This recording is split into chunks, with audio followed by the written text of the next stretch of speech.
जैसे कि हमने पिछले वीडियो के अंतर्गत जीनेटिक्स में कुछ काल देख ली थी। अब नेक्स्ट काल की बात करते हैं, मेंडेलिय काल, जो 1921 से लेकर 1950 तक चला।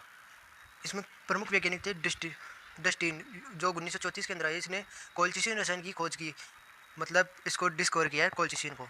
अब नेक्स्ट वैज्ञानिक की बात कर लेते हैं, एवरी एंड नोबल। इन्होंने गुणसूत्रों की संख्या दोगुनी करने के लिए कोल्चिसिन का प्रयोग किया, अर्थात इनको डुप्लीकेशन करने के लिए, क्रोमोसोम डुप्लीकेशन करने के लिए इन्होंने कोल्चिसिन का उपचार किया। अब मूलर 1927 में आए, जिन्होंने इसने ड्रोसोफिला में उत्परिवर्तन उत्पन्न करने के लिए एक्स किरणों का उपयोग किया, मतलब एक्स रे का उपयोग करके ड्रोसोफिला के अंदर उत्परिवर्तन किया। अब हम इस टेडलर के बारे में देख लें, जो कि उनका कार्यकाल था 1928 में। इसने जो में उत्परिवर्तन उत्पन्न करने के लिए एक्स किरणों का प्रयोग किया, अर्थात एक्स रे का करेक्ट म्यूटेशन इन बार्ले, इसका उपयोग किया बार्ले में।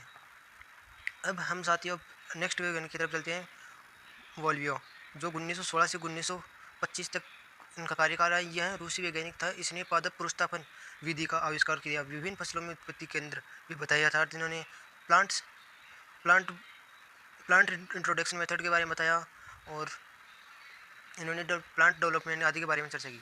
अब हम देख लेते हैं रोड्स। इन्होंने 1933 में मक्का में CMS की खोज की।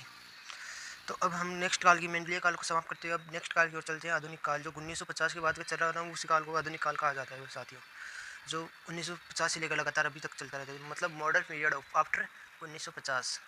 इसमें सर्वप्रथम वैज्ञानिक थे पॉइंटर, जो 1951 में आए। इसने फसली पादपों में कीट रोधिता को समझाया, एक्सप्लेन किया इसको इंसेक्ट रेजिस्टेंट के प्रति क्रॉप में। अब वालकर के बारे में देख लेते, जो 1953 में आए, और इसने फसली पादपों में रोग रोधिकता के बारे में समझाया, मतलब disease resistant in crop plants के बारे में समझाया इन्होंने।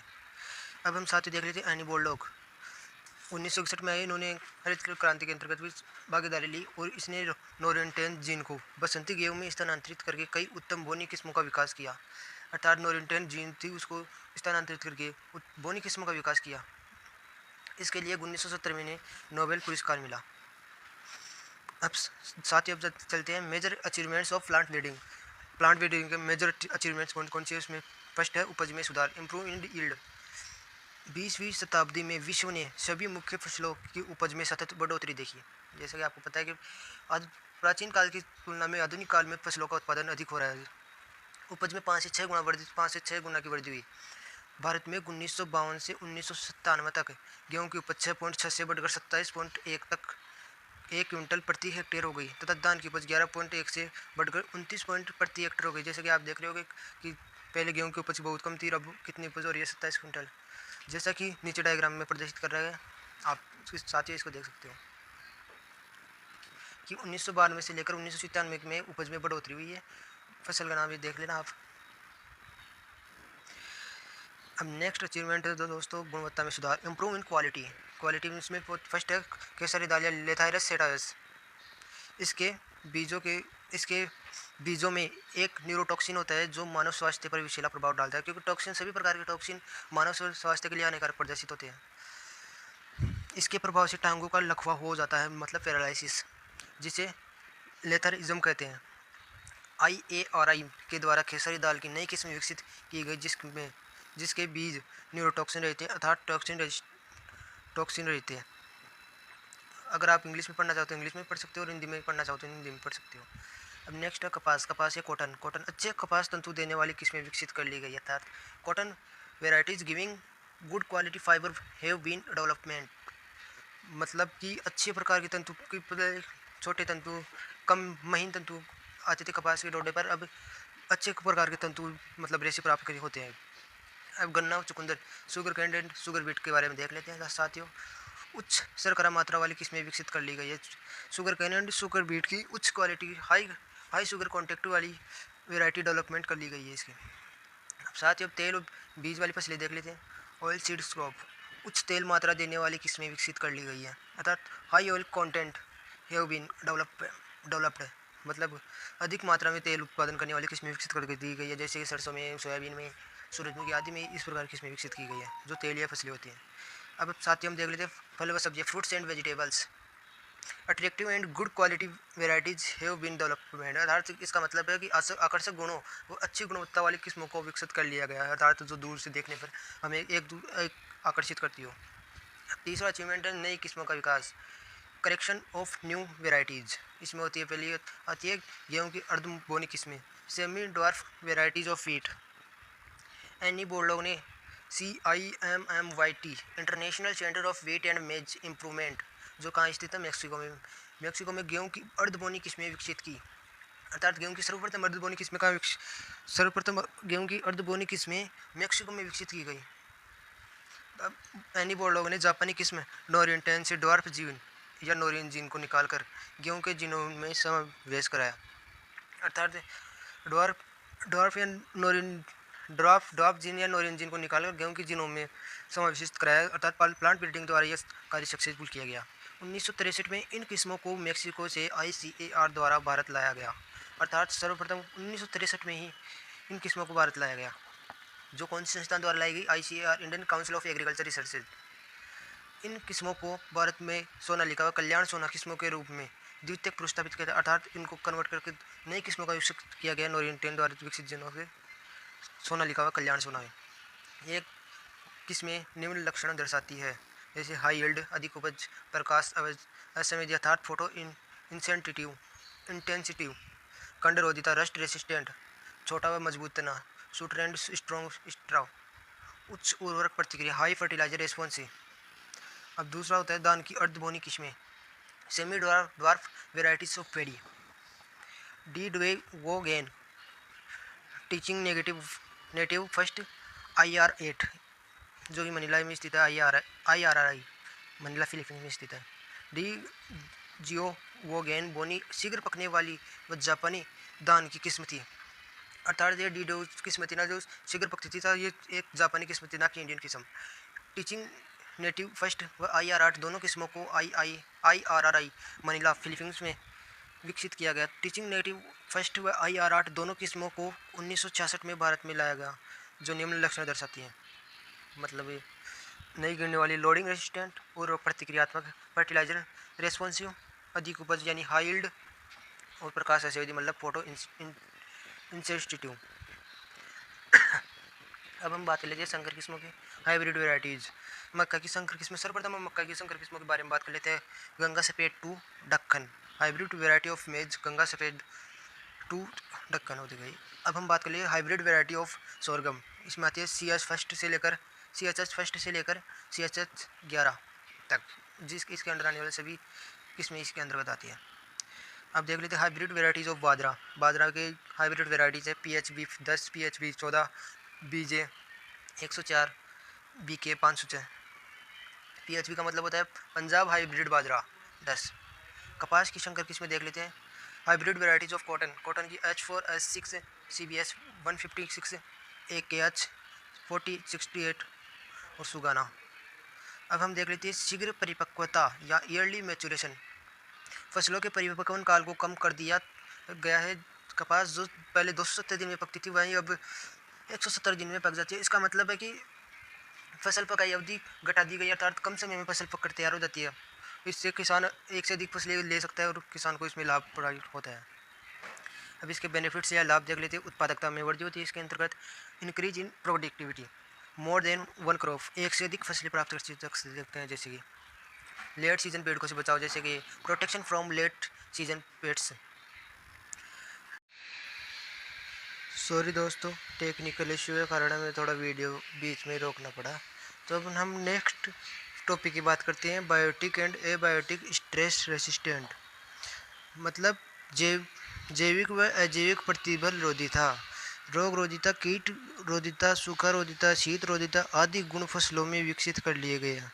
मतलब कि रोगों के प्रति रेसिस्टेंट, कीटों के प्रति रेसिस्टेंट, सूखे ड्राई के प्रति रेसिस्टेंट और शीत मतलब कोल्ड के प्रति रेसिस्टेंट गुण फसलों में विकसित हो गए हैं, वो पादप प्रजनन द्वारा विकसित कर लिए गए हैं, जिससे उनके उत्पादन को स्थिर कर लिया गया। इसको इंग्लिश में बोलते हो disease resistant, insect resistant, drought resistant, cold resistant ETC आदि।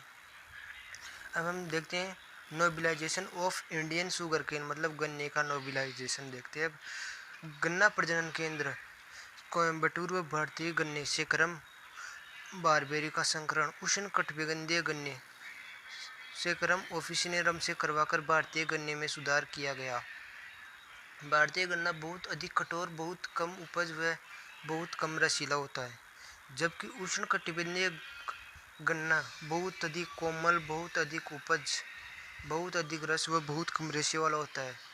जितना तना मोटा व छिलका मुलायम होता है, जिसका तना मोटा परंतु उष्णकटिबंधीय गन्ना उत्तर भारतीय जलवायु में कम उपज देता है। इसलिए उष्णकटिबंधीय गन्ने को उत्तम लक्षण भारतीय गन्ने में स्थानांतरित करने के लिए इन दोनों के मध्य संकरण करवाकर इसी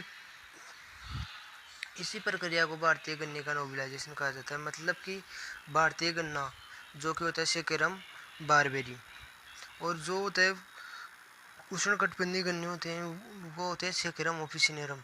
इन दोनों का संकरण कराया गया क्योंकि सेकेरम ऑफिसिनेरम का तना बहुत अधिक रसीला होता है, उसमें कम रेशे तथा बहुत कोमल होता है उसका तना, तथा भारतीय गन्ना में कम रस, अधिक मोटा ये होता है।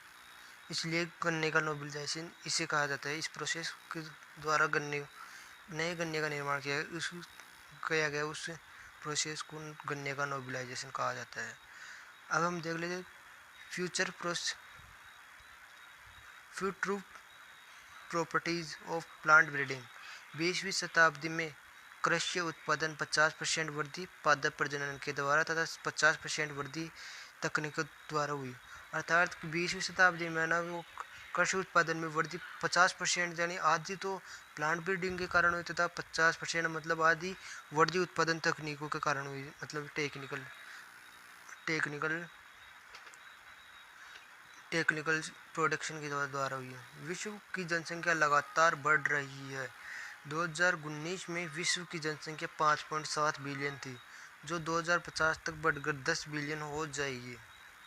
भारत की जनसंख्या लगभग 1.5 मिलियन प्रति वर्ष की दर से बढ़ रही है, जबकि निम्न कारणों से कृषि क्षमता लगातार कम हो रही है। मतलब कि दिन प्रतिदिन हमारे भारत की जनसंख्या बढ़ती जा रही है और कृषि का क्षेत्रफल कम होता जा रहा है। इसके निम्न कारण वो देख लेते हैं हम। सामाजिक व आर्थिक तंत्र में परिवर्तन, मतलब change in social and economic system में चेंज हो गया। रिप्लाइड डिकम्पोजिंग सोयल, मतलब तेजी से विघटित होती मृदा। वन उन्मूलन मतलब डिफोरेस्टेशन, रेगिस्तान का विस्तार जैसे कि डिजर्ट एक्सप्रेशन। मृदा अपरदन सोयल इरोजन, जल भराव मतलब वाटर लोडिंग। इतनी अधिक जनसंख्या को भोजन की आपूर्ति करने के लिए हमें पादप प्रजनन के क्षेत्र और अधिक सुधार करने होंगे। अर्थात जनसंख्या बढ़ रही है, उसके लिए तो भोजन की प्राप्ति के लिए अधिक पादप प्रजनन की आवश्यकता होगी। उसका क्षेत्र अधिक, इसको बढ़ाना पड़ेगा क्षेत्र, मतलब कि साथियों आगे चलते हैं। इसलिए हमें अपने सभी विकल्प खुले रखने होंगे तथा भोजन के लिए नए स्रोतों का खोजना होगा। अर्थात हमें भोजन के लिए नए सोर्सेज को खोजना होगा। उपज व पोषण गुणवत्ता बढ़ाने के साथ साथ हमें ऐसी फसली किस्में विकसित करनी चाहिए जो तनावपूर्ण वातावरण में भी जीवित रह सके, मतलब कि एटमॉस्फेयर रेसिस्टेंट वैरायटी का विकसित करनी चाहिए हमें। आधुनिक आनुवंशिक अभियांत्रिकी तकनीकों को औद्योगिक उद्देश्य के लिए पादप प्रजनन में उपयोग करना होगा। Modern genetics engineering technique have to be use in plant breeding for industrial purpose, मतलब कि इंडस्ट्रियल एरिया के आधार पर प्लांट ब्रीडिंग का उपयोग करना चाहिए। आज जंगली जर्म प्लाज्म आसानी से उपलब्ध हो जाता है, अतः जंगली जातियों को जर्म प्लाज्म को संरक्षित करना होगा ताकि भविष्य में इसका उपयोग किया जा सके। मतलब कि जंगली जर्म प्लाज्म और जंगली जातियों को सुरक्षित करना होगा और इसका इन फ्यूचर यूज कर सके। अब हम देख लेते भारत में जर्म प्लाज्म एकत्रीकरण, मतलब germ plasm collection in India. इसमें फर्स्ट इंस्टीट्यूट आता है CICR, जो कि नागपुर। कपास की 65-48 एंट्रीज, मतलब कि 65-48 एंट्रीज ऑफ कॉटन। CPCRI कोसरोडगढ़, जो पौध फसलें होती है प्लांटेशन क्रॉप में होता है, ये प्लांटेशन क्रॉप की जर्मप्लाज एकत्रित करता है। CPRI जो शिमला, जो आलू के ऊपर स्टडी करता है। CTRI जो राजमुंदरी है, आंध्र प्रदेश के अंदर स्थित है, जो तंबाकू के लिए होता है टोबैको। CTRI जो तिरुवनंतपुरम, जो आलू को छोड़कर शेष कंदीय फसलों पर स्टडी करता है तथा उनका जर्मप्लाज्म एकत्रित करता है। CRRI कटक उड़ीसा, जो धान की 15,000 से भी अधिक एंट्रीज कर चुका है अभी तक। DOR हाइब्रिड, ये होता है DOR हैदराबाद के अंदर स्थित है, जो ऑयल सीड्स एंड क्रॉप के ऊपर रिसर्च करता है। DWR जो करनाल हरियाणा है, जो गेहूँ या वीट पर रिसर्च करता है। IARI जो नई दिल्ली स्थित है, जो मक्का पर स्टडी करता है। IGFRI जो झांसी उत्तर प्रदेश, यह फॉडर क्रॉप्स या चारा वाली फसलों के ऊपर जर्मप्लाज्म एकत्रित करता है या अध्ययन करता है। IIHR बेंगलोर, यह हॉर्टिकल्चर क्रॉप्स या बागवानी फसलों के ऊपर जर्मप्लाज्म का अध्ययन करता है, यह जर्मप्लाज्म एकत्रित करता है। IIPR जो कि कल्याणपुर कानपुर यूपी उत्तर प्रदेश के अंदर स्थित है, जो दालिया पल्सेस के जर्मप्लाज्म को एकत्रित करता है तथा इनकी जंगली वेराइटीज उत्पन्न कर वो एकत्रीकरण करता है इनका। NRCG जो जूनागढ़ गुजरात के अंदर स्थित है, जो मूंगफली के ऊपर या ग्राउंडनट के ऊपर रिसर्च करता है तथा इसकी जर्मप्लाज्म को एकत्रित करता है। NRCS जो हैदराबाद स्थित है, वो ज्वार के ऊपर करता है। NRCS इंदौर जो मध्य प्रदेश है, ये सोयाबीन के ऊपर स्टडी करता है। SBI कोयम्बटूर तमिलनाडु, गन्ने की 28,000 से भी अधिक एंट्री जो हो चुकी है इसके अंतर्गत। मतलब कि इतनी निम्न संस्थान हर अलग फसल के लिए निम्न संस्थान दिए गए हैं, वो अलग अलग जर्मप्लाज्म एकत्रित करते हैं। अब देखते हैं genetics in relation to plant breeding, मतलब कि जेनेटिक्स या आनुवंशिकी का रिलेशन क्या है पादप प्रजनन के अंतर्गत। प्लांट ब्रीडिंग आनुवंशिकी का एक अनुप्रयोग है जिससे पादप की आनुवंशिकता को सुधारा जा सकता है। मतलब कि plant breeding is an application of genetics that improve the heredity plants. अब हम देखते हैं वेरिएशन या विविधताएं, ये दो प्रकार की होती है जो हम कल पढ़ेंगे। आज तो नए साथियों, अब नेक्स्ट वीडियो में